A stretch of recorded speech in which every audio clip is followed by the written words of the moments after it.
आज देशात आणि राज्यात असणारे भाजप सरकार अन्यायी व अत्याचारी सरकार आहे।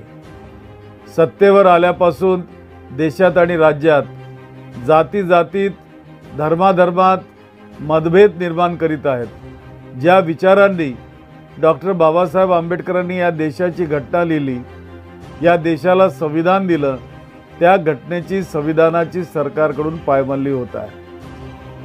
परभणी येथील डॉक्टर बाबासाहेब आंबेडकर यांच्या पुतळ्यासमोरील संविधान शिल्पाची तोडफोड करण्यात आली। ही निंदनीय घटना, परंतु सुनियोजित कट तर नाही ना।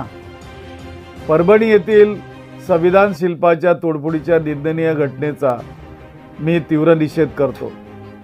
आपल्या देशातील नागरिकांना एका धाग्यात ठेवण्याचे आणि सर्वांना समान न्याय देण्याचे महत्त्वपूर्ण काम डॉक्टर आंबेडकरांनी राज्यघटनेच्या माध्यमातून केले आहे। मात्र केंद्र आणि राज्यात संविधानाला धोका निर्माण करणारी राजकीय व्यवस्था सध्या सत्तेत कार्यरत असून त्यांचे मनसुबे आपल्याला मिळून उधळायचे आहेत। भाजपाला देशाच्या भवितव्याची चिंता नसून मनुवादी विचारांच्या रासाची चिंता आहे।